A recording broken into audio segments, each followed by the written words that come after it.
100 रुपए का चेक? क्या मामला है? गौरीपुर के मशहूर जमींदार त्रिदेवेंद्र नारायण की चिट्ठी है। क्या लिखा है? सुनो, कुमार त्रिदेवेंद्र नारायण के आदेशानुसार मैं ये पत्र लिख रहा हूँ। उन्होंने आपका नाम सुना है, किसी जरूरी मामले में आपसे परामर्श करना चाहते हैं। जितनी जल्दी हो सके आप फौरन यहाँ आ जाइए। खर्च के बाबत 100 रुपये पेशगी भेज रहा हूँ। आप कब और किस ट्रेन से आ रहे हैं तार से बताएं। स्टेशन पर आपके लिए गाड़ी का बंदोबस्त रहेगा। धन्यवाद। रुद्र प्रसाद, पीए कुमार त्रिदेवेंद्र नारायण। जरूरी मामला क्या है? कुछ लिखा ही नहीं है। लेटर हेड या हैंड राइटिंग से तुम कुछ अंदाजा लगा सकते हो? तुम तो इस सब में भी माहिर हो। जहां तक जमींदारों के बारे में मुझे मालूम है, मुझे लगता है कि त्रिदेवेंद्र नारायण ने रात को सपना देखा है जहां उनके पालतू हाथी को पड़ोस का जमींदार उठा ले गया। इसीलिए फौरन जासूस को बुला रहे हैं। मजाक छोड़ो, इतने रुपए ऐसे कोई नहीं भेजता। जरूर कोई गड़बड़ है। यही तो तुम लोगों में कमी है। जब कोई अमीर बीमार पड़े तो तुम्हें लगता है कि उसकी बीमारी भी भारी भरकम है, लेकिन बात असल में बिल्कुल उल्टी है। अमीरों की छोटी सी छोटी फुंसी पर भी डॉक्टर आते हैं, लेकिन गरीबों की जब तक सांस हलक तक ना आए, डॉक्टर हकीमों का नाम भी नहीं लेते। खैर, इरादा क्या है? जाओगे गौरीपुर? जब बेकार ही बैठे हैं, चलो घुमाते हैं। और कुछ नहीं तो एक नई जगह देख लेंगे। और तुम तो गौरीपुर गए नहीं ना कभी।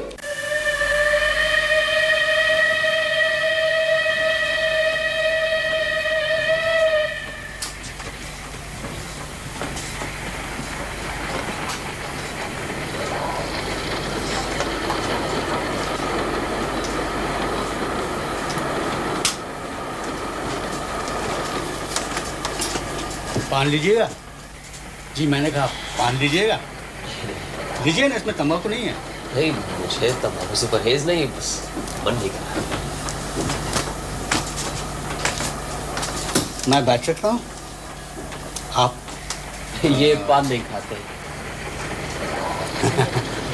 आप दोनों साथ में जा रहे हैं? जी। कहाँ तक जा रहे हैं आप लोग? जी, आप हम कहाँ जा रहे हैं? जी मैं तो अगले स्टेशन पे उतर जाऊंगा। हम बस उसके बाद ही उतरेंगे। मतलब बदलापुर? लाइए आपके पान का मुलाहिजा किया जाए। हाँ? जरूर।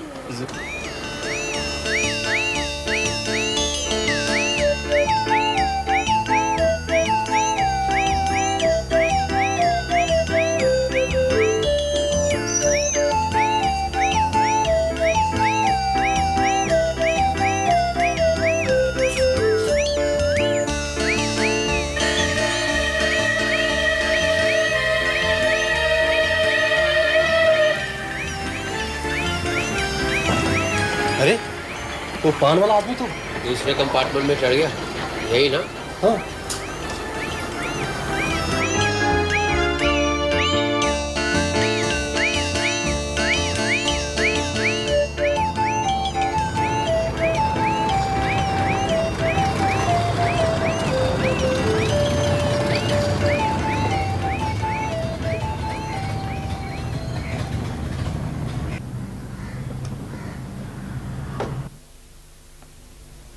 वाह भाई, क्या आलीशान बंगला है। हाँ, मैं कुमार त्रिदेवेंद्र नारायण का प्राइवेट सेक्रेटरी हूँ, रुद्र प्रसाद। मैंने ही आपको चिट्ठी लिखी थी। अच्छा। रास्ते में कोई तकलीफ तो नहीं हुई? जी नहीं। रघुवीर, सामान ले आओ। आइए। आप ही व्योमकेश बाबू हैं? जी हाँ, अजीत कुमार बैनर्जी, ये मेरे मित्र, सहयोगी और भविष्य में मेरी जीवनी लेखक। आपकी जीवनी लिखने के लिए तो भी बहुत वक्त पड़ा है, पर मुझे बड़ी खुशी हुई कि आप अजीत बाबू को साथ लेकर आए, क्योंकि इनकी लेखनी की वजह से तो हमारा आपके साथ परिचय हुआ है। धन्यवाद।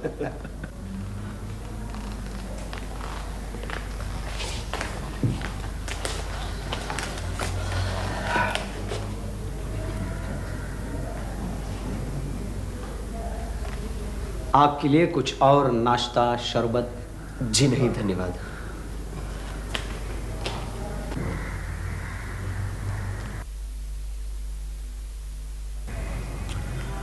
जिस काम के लिए आपको यहाँ आने की तकलीफ दी, वो काम जितना गंभीर है उतना ही उसे गुप्त रखने की जरूरत है। इसलिए सब कुछ बताने के पहले आपको वचन देना होगा कि मैं जो कुछ भी कहूं वो बात हम तीनों के बीच ही रहे। बताइए, किस तरह का वचन लेना होगा? नहीं नहीं, लिखा पढ़ी पूजा पाठ की कोई जरूरत नहीं, आपने कह दिया इतना ही काफी है। अच्छा, अगर घुमा फिरा कर कहानी के रूप में कुछ लिखें तो? जी नहीं, घरेलू मामले की कोई भी बात किसी भी तरह घर के बाहर नहीं जानी चाहिए। आप बेफिक्र रहिए, हम दोनों किसी को कुछ नहीं कहेंगे। हमारी परंपरा के अनुसार बहुत दिनों से हम हीरे जवाहरात इकट्ठे करते आ रहे हैं, ये शायद आपको नहीं मालूम। कुछ कुछ मालूम है। सुना है आपके खानदान में एक अनमोल हीरा है, सीमांत हीरा, और इस तरह का हीरा पूर्व भारत में और कहीं नहीं है। आपको मालूम है? तो आपको यह भी मालूम होगा कि पिछले महीने कलकत्ता में जो हीरे जवाहरात की प्रदर्शनी हुई थी उसमें हमारा सीमांत हीरा भी था। जी मालूम तो है, लेकिन उस वक्त मैं कलकत्ता में नहीं था, इसीलिए प्रदर्शनी में हीरा देखने का मौका नहीं मिला। फिर कभी देखने का मौका मिले या नहीं ये तो नहीं कह सकता। क्यों? सीमांत हीरा चोरी हो गया है। चोरी हो गया? जी, इसीलिए आपको यहां बुलाया है। आपको शुरू से बताता हूं, हमारी जमींदारी बहुत पुरानी है। अंग्रेजों से पहले पठान बादशाहों के समय हमारे पूर्व पुरुषों ने ये जमींदारी हासिल की थी। कैसे हासिल की थी ये बताने में अभी कोई हर्ज नहीं है। हमारे पूर्वज जबरदस्त डाकुओं के गिरोह के सरदार थे। अपने बाहुबल से उन्होंने संपत्ति इकट्ठी की और बाद में बादशाह से सनत के तौर पर जमींदारी पर अख्तियार जमा लिया। वो बादशाही सनत अब भी हमारे पास है और तब से ही सीमांत हीरा हमारे वंश में है। कहते हैं जब तक वो हीरा हमारे वंश में रहेगा हमारा कोई नुकसान नहीं होगा, और अगर किसी भी तरह वो हीरा चला गया तो एक पीढ़ी के अंदर ही हमारा वंश खत्म हो जाएगा। बड़ा लड़का ही जमींदारी का उत्तराधिकारी होता है, यही परंपरा हमारे वंश की भी है। छोटों को भरण पोषण मिलता है।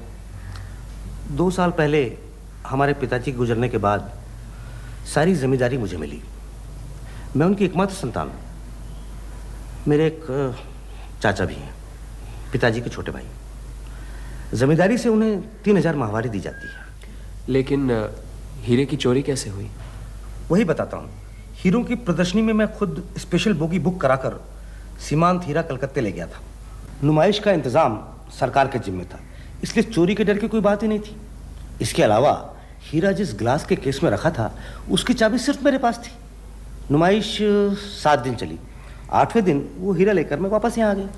यहाँ आकर पता चला हीरा तो चोरी हो गया, और उस हीरे के बदले जो लेकर आया था वो कांच का टुकड़ा था, जिसकी कीमत शायद 200 भी नहीं। चोरी का पता लगने के बाद सरकार को या फिर प्रदर्शनी वालों को या पुलिस को खबर नहीं दी? नहीं। क्यों? खबर देकर कोई फायदा नहीं होने वाला था, क्योंकि चोरी होने के साथ साथ ये पता लग गया था चोरी किसने की है। किसने की? हमारे चाचा ने। जिन्हें आप हर महीने 3000 रुपए भेजते हैं। जी, इसीलिए तो खबर नहीं की। मैं नहीं चाहता हमारे पारिवारिक कलंक को लेकर अखबार में टीका टिप्पणी हो। अच्छा, आपके चाचा रहते कहाँ हैं? कलकत्ता में। आपने उनका नाम सुना होगा, मशहूर शिल्पी और वैज्ञानिक सर दिगेंद्र नारायण राय। ऐसी बहुमुखी प्रतिभा हमारे देश में कमी है। ऐसे प्रतिभाशाली पुरुष और चोरी? हमारे चाचा की निगाह इस सीमांत हीरे पर हमेशा से थी। इस हीरे की कीमत क्या होगी? कीमत की वजह से नहीं, रुपया पैसा तो हमारे चाचा के पास बहुत है, शायद हमसे भी ज्यादा, और हमने भी कभी उस हीरे की कीमत जानने की कोशिश नहीं की। ग्रह देवता की तरह वो हीरा हमारे लिए अमूल्य है। जब हमारे पिताजी जिंदा थे तब भी हमारे चाचा ने हीरा उनसे मांगा था, उन्होंने नहीं दिया। पिताजी के गुजर जाने के बाद उन्होंने मुझसे भी मांगा। देखो बउआ, तुम मुझे हर महीना जो 3000 भेजते हो उसकी मुझे कोई ज़रूरत नहीं। तुम्हें चाहिए तो मैं तुम्हें 5000 महीना भेज सकता हूँ जब तक मैं जिंदा हूँ। सीमांत हीरा मुझे चाहिए। उस दिन के बाद से आज तक न चाचा से बातचीत हुई न मुलाकात। हीरा लेकर जब कलकत्ता से वापस आया तो उनकी एक चिट्ठी मिली। वो चिट्ठी आपको दिखाता हूँ।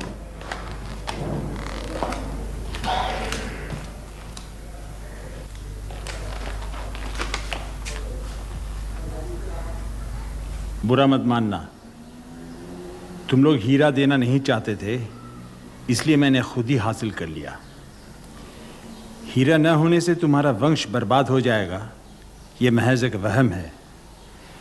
ये सिर्फ हमारे पूर्वजों की एक चाल थी, जिससे कोई इसे बेचने की हिम्मत न करे। सीमांत हीरा मेरे पास सुरक्षित है, शुभेच्छा सहित। चिट्ठी मिलते ही मैं हीरा लेकर जौहरी के पास दौड़ा। जांच पड़ताल के बाद पता चला कि वो हीरा तो नकली है, लेकिन दिखने में बिल्कुल असली हीरे जैसा। मैं आपको अभी दिखाता हूं। कैसा लग रहा है?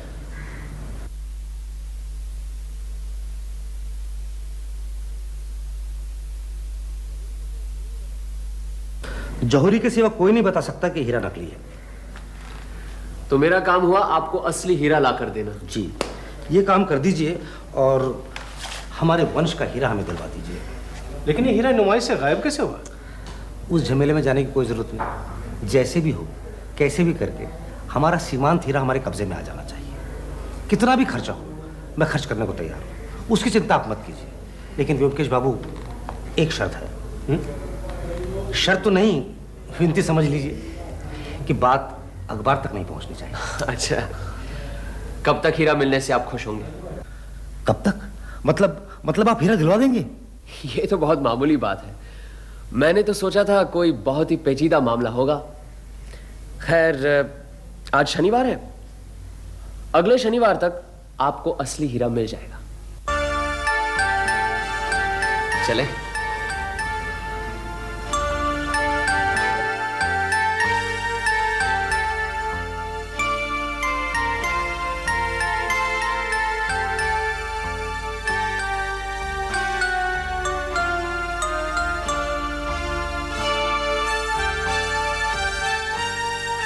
सर, दिगेंद्र का बंगला यही है? हाँ, यही है, उधर जाइए। अच्छा।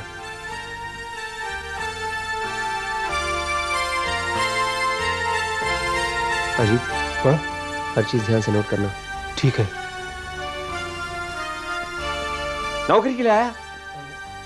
हाँ। इधर जाओ।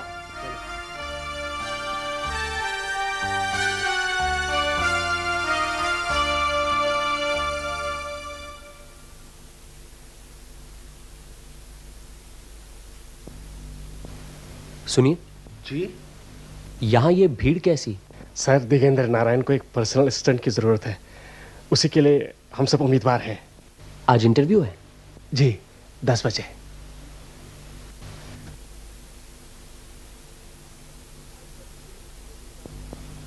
आज सर दिगेंद्र किसी जरूरी काम से बाहर जा रहे हैं, इसलिए आज का इंटरव्यू कल होगा, इसी वक्त ठीक 10 बजे। अगर आप लोगों ने अपनी एप्लीकेशन नहीं दी है तो हमें दे सकते हैं।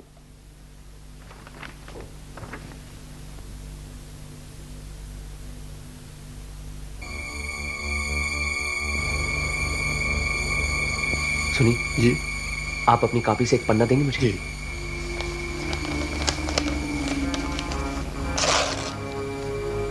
एक और प्लीज। किस लिए?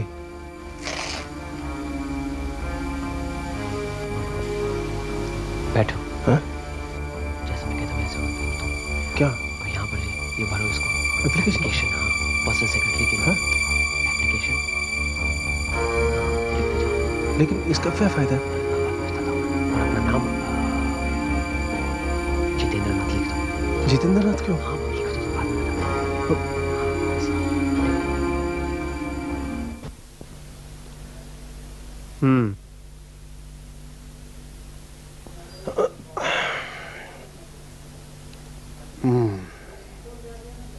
अच्छा ब्योमकेश, नैतिक दृष्टि से ये जो हम काम कर रहे हैं, क्या सही है? कौन सा काम?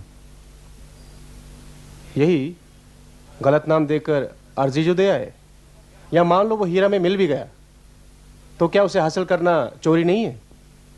होगी क्यों नहीं? और अगर पकड़े गए तो जेल भी जा सकते हैं। लेकिन हम चोर के घर चोरी कर रहे हैं, देखा जाए तो ये एक पुण्य काम है।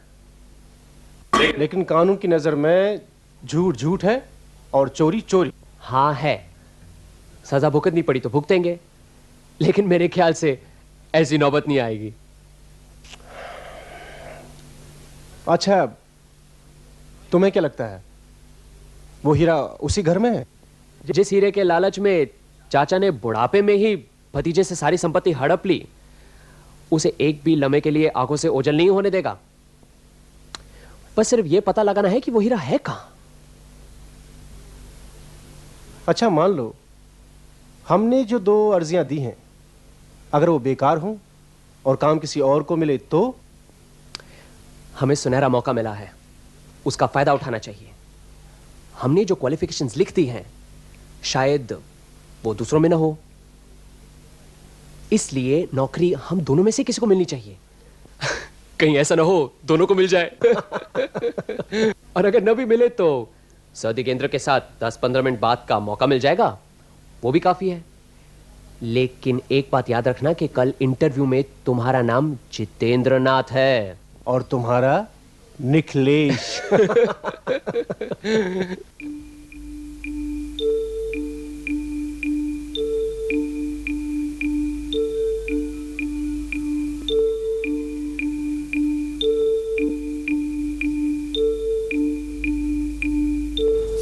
भूपेंद्र,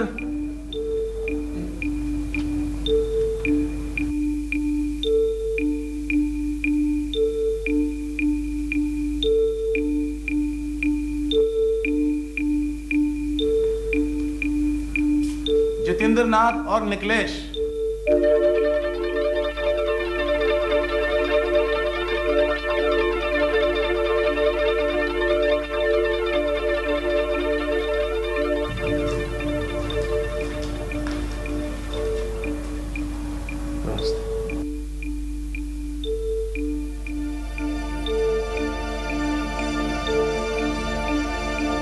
विजय सिंह, जी हुजूर। दरवाजा बंद कर दो, बाहर खड़े रहो।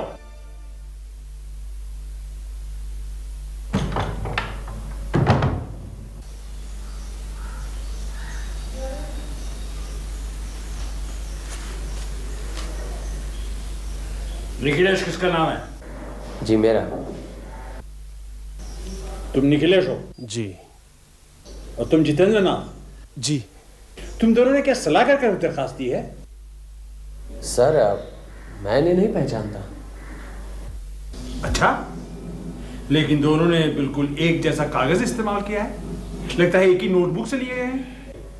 सर नोटबुक तो सब एक जैसी होती हैं। तुम एमए पास हो? जी। कलकत्ता यूनिवर्सिटी से? जी। कलकत्ता यूनिवर्सिटी के पिछले 10 साल के एमए रिजल्ट्स मेरे पास हैं। तुमने किस साल पास किया? इसी साल, पिछले महीने ही नतीजा निकला है।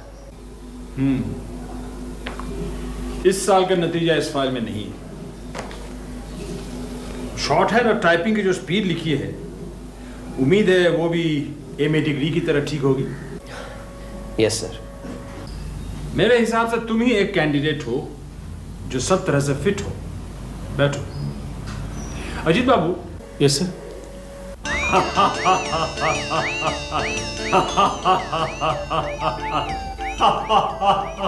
बैठो अजीत, बैठो। शर्माने की कोई जरूरत नहीं। मैंने तुम दोनों को पकड़ लिया है।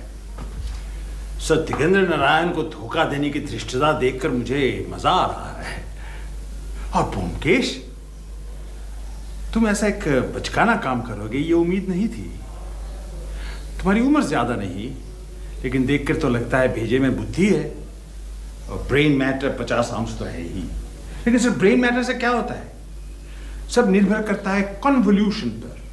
हालांकि कूट बुद्धि, इंट्यूशन, हठधर्मी, ये सब तो पर्याप्त है। और रीजनिंग पावर भी डेवलप लगता है। इंटेलिजेंट कहा जा सकता है, क्यों?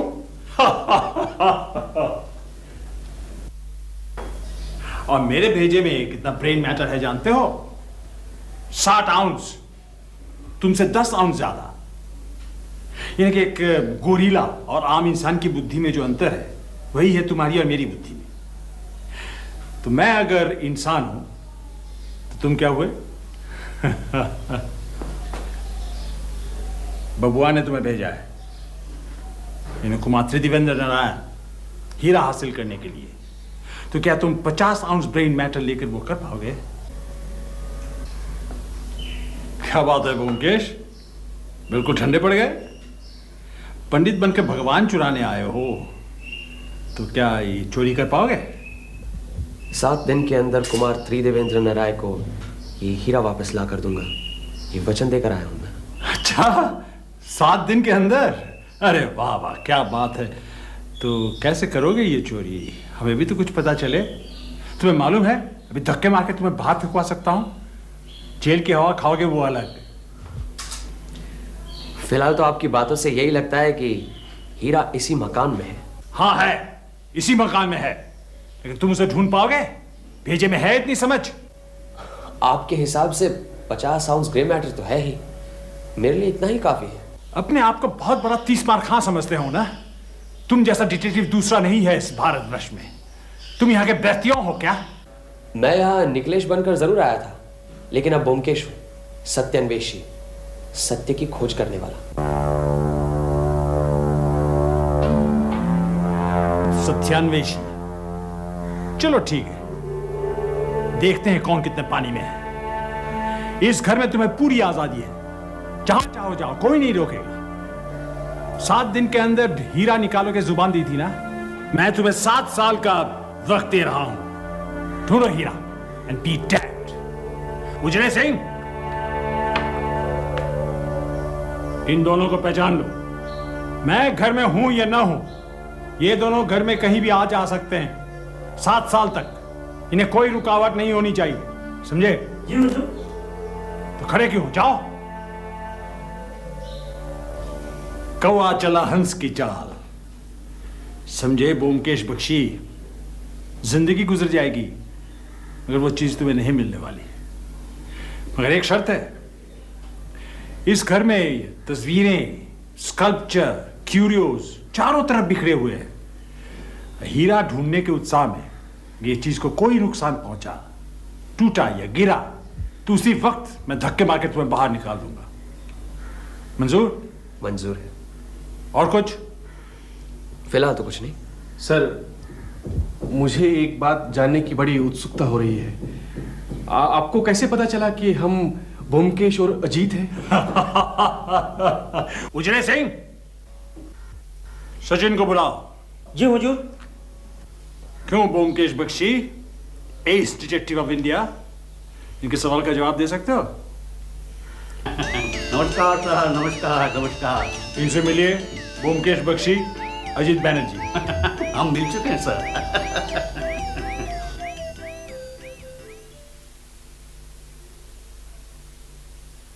मेरी बेवकूफी से ही सारा गड़बड़ हो गया।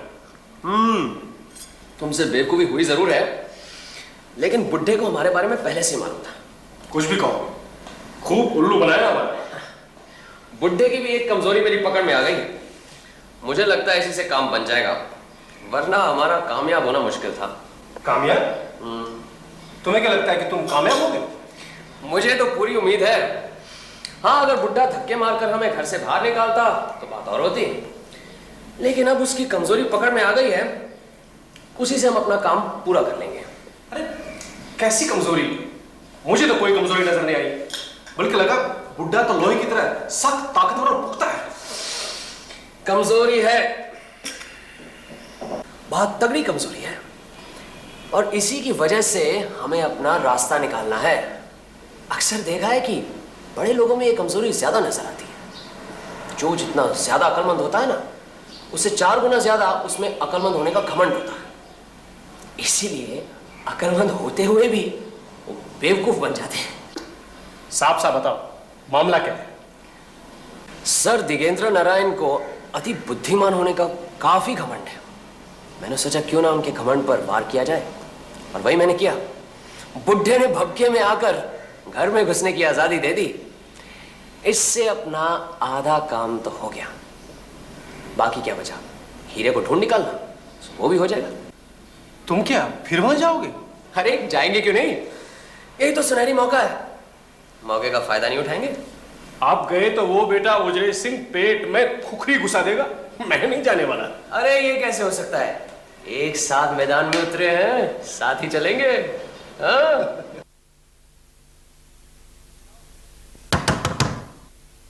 आ जाओ। नमस्कार। हीरा मिला? जी नहीं, मिल जाएगा। ये क्या बना रहे हैं? विख्यात नटराज मूर्ति का एक छोटा सा प्लास्टर कास्ट तैयार कर रहा हूँ। मैं इसे पेपर वेट की तरह इस्तेमाल करता हूँ। कैसी है? बहुत अच्छी है। असली मूर्ति पत्थर की है या? मैंने संगमरमर की एक 10 फुट ऊंची मूर्ति बनाई है। फिलहाल वो पेरिस में है। पेरिस में? Louvre museum. क्या मैं इसे देख सकता हूँ? देखो। इसे आप खुद ही मोल्ड करते हैं? और कौन करेगा? क्या ये बाजार में मिलती है? बाजार में मिलती तो क्या खरीदते? हाँ, क्यों नहीं, मैं भी और भी बहुत से लोग खरीदते। कैसे आना हुआ? बस यूं ही घूम घाम कर सब काम खत्म हो गया था, सोचा एक बार आपसे भी मिलते जाएं। शाम को फिर एक बार आऊंगा। बड़े बेवकूफ किस्म के आदमी हो जी। अभी टूट जाता तो? कोई भी चीज टूटी तो उसी वक्त घर से निकाल दूंगा। जी मुझे बहुत अफसोस है। I am so sorry. आइंदा सावधानी बरतूंगा। ये सब नाजुक कलाकृतियां हैं, इन्हें कोई अनाड़ी की तरह हाथ लगाने से मैं आग बबूला हो जाता हूँ। जी आपका कहना बिल्कुल ठीक है। I am sorry again. अच्छा तो चलते हैं। क्या क्या अभी आए अभी चल दिए? नहीं, एक जरूरी काम याद आ गया। इंपीरियल लाइब्रेरी जाना है। तो शाम को आ रहे हो ना? जी जरूर। ठीक है, आगे चाय पीने हमारे साथ। जी थैंक यू। नमस्कार।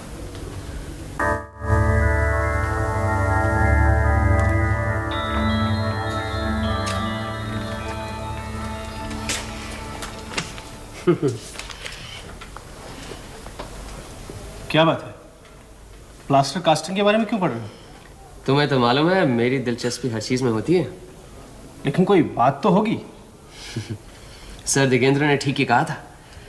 प्लास्टर ऑफ पेरिस की मूर्ति तो कोई भी बना सकता है, बहुत आसान है। मैं भी? हाँ तुम भी। पहले प्लास्टर ऑफ पेरिस के चूरे को पानी में डालकर उसे दही जैसा गाढ़ा करो। फिर उसे मोम या मिट्टी के सांचे में डाल दो, उसमें भर दो। 10 मिनट के अंदर वो जमकर सख्त हो जाएगा, उसे निकाल दो, मूर्ति तैयार। मुश्किल काम है सांचा बनाना। अब इस सांचे में अगर प्लास्टर ऑफ पेरिस डालते समय आप सुपारी जैसी छोटी सी चीज छुपा दो तो वो मूर्ति में छिपी रह सकती है। मतलब सीमांत हीरा इसी तरह नटराज की मूर्ति में? आई बात समझ में? चलो। कोई आया था? जी नहीं, एक चिट्ठी आई है। लाओ दे।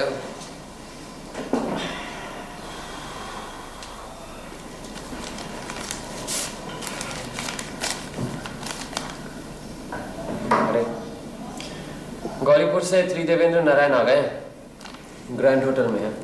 वो तो आएंगे। वादे के मुताबिक शनिवार को उन्हें सीमांत हीरा मिल जाना चाहिए।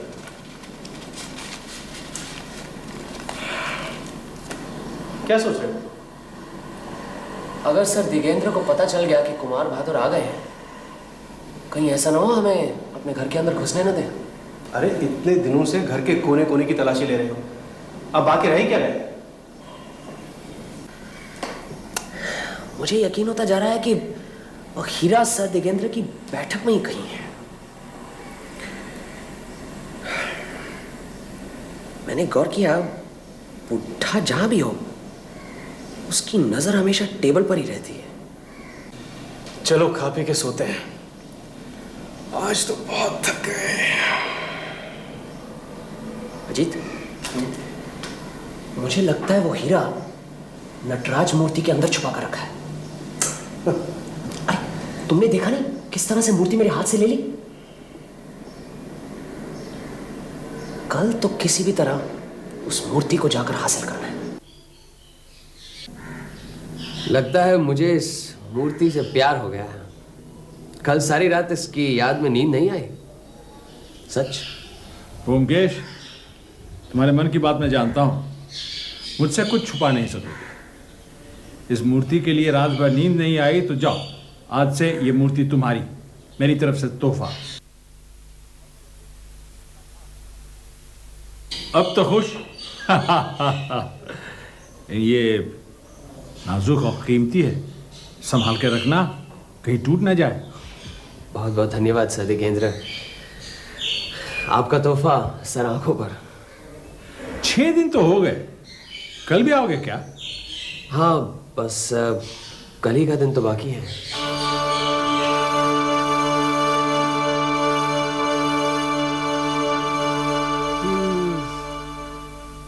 हार गए जीत। क्या बात है? मेरी कुछ पल्ले नहीं पड़ रहा।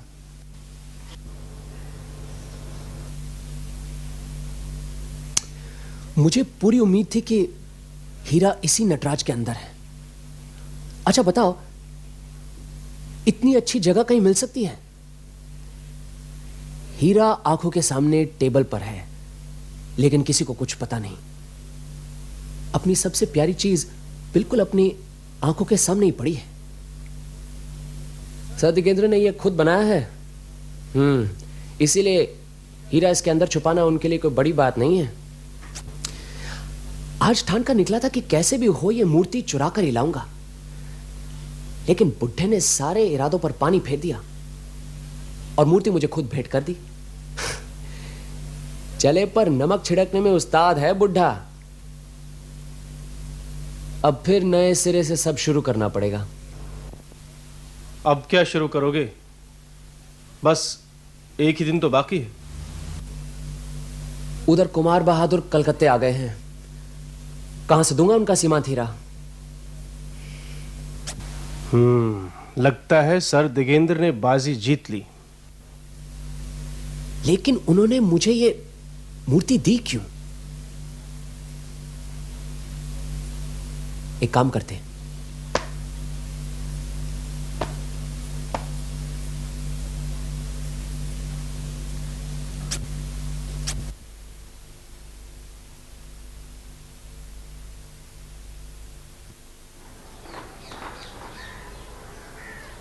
कैसे हो उजरे सिंह? ठीक है साहब। आज हम तुमसे मिलने आया। कितने दिनों से हो यहाँ तुम? साहब बोला आप लोग को अंदर बैठने के लिए। तुम क्या कभी अपने मुल्क जाता नहीं? किधर है मुल्क को, नेपाल या दार्जिलिंग? साहब बोला आप लोग को चाय पिए तो हम देंगे, आप अंदर बैठिए। अच्छा लाओ, तुम्हारा एक बीड़ी दो। बीड़ी हम नहीं पीता साहब, आप अंदर बैठिए। साहब अभी आ जाएंगे, बाहर गया। तुम्हारे साहब अंदर नहीं है? नहीं, लेकिन अभी आ जाएंगे। आप लोग को बोला साहब अंदर बैठने के लिए।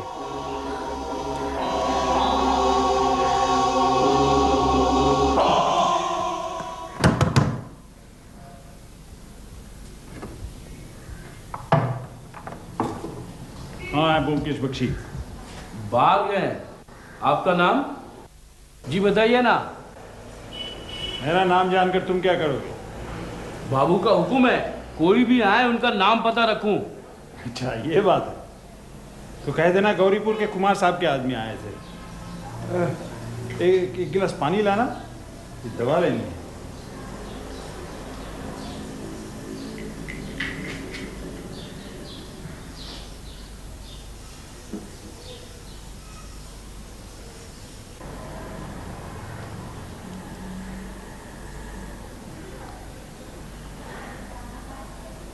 तो मैं जाता हूँ, कह देना बाद में मुलाकात होगी।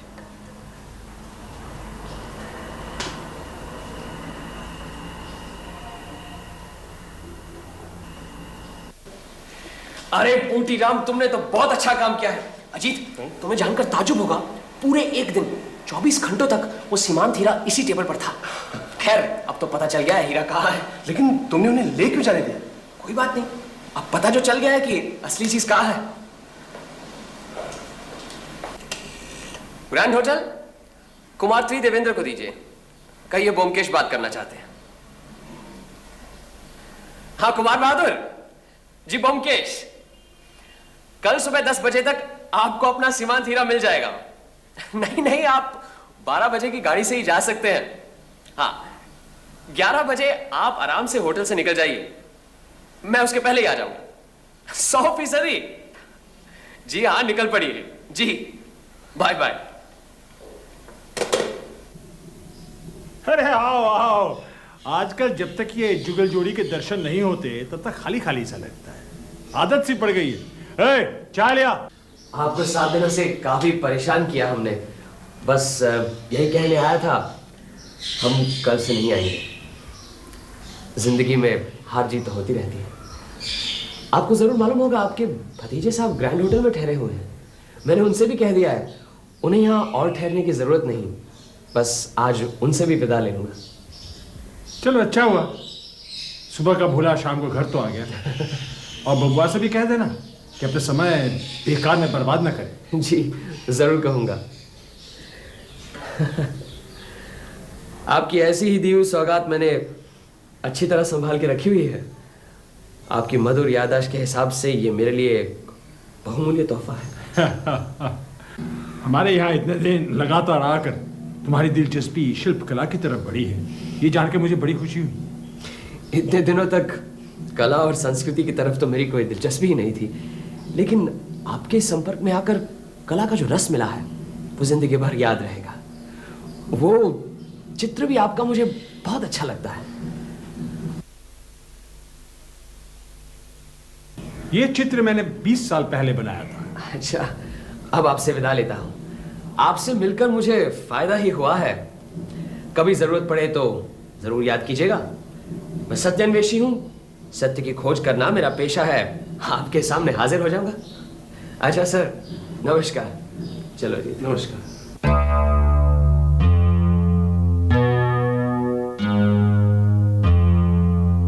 आइए आइए व्योमकेश बाबू, आपने तो कमाल कर दिया। कहाँ है हमारा सीमांत हीरा? ये लीजिए। ये तो हमारे चाचा जी के संगमरमर की बनाई हुई नटराज की मूर्ति की नकल है। हीरा कहाँ है? इसी के अंदर। इसके अंदर? जी, लेकिन आपके जाने की सब तैयारी है ना 12 बजे की गाड़ी से? वो तो ठीक है व्योमकेश बाबू, लेकिन ये लीजिए आपका सीमांत हीरा।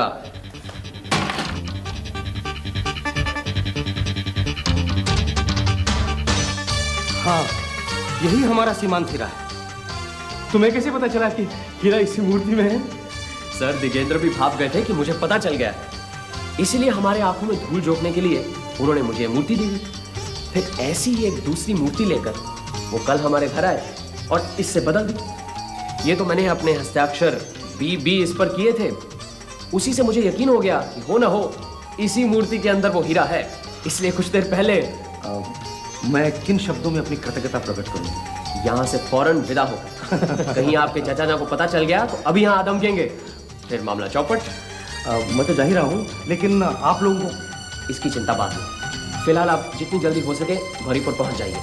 हम चलते हैं। चलो Ajit, best of luck. Good bye.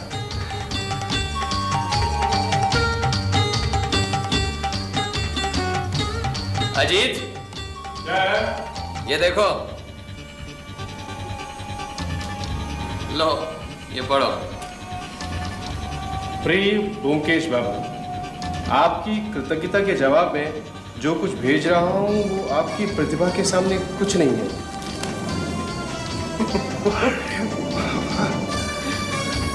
आगे बढ़ो। उम्मीद है भविष्य में फिर मुलाकात होगी। अजीत बाबू को भी मेरा धन्यवाद दीजिए। हमारी पहली मुलाकात में वो पूछ रहे थे सीमांत हीरा की कहानी घुमा फिरा कर लिखे तो क्या मुझे आपत्ति होगी।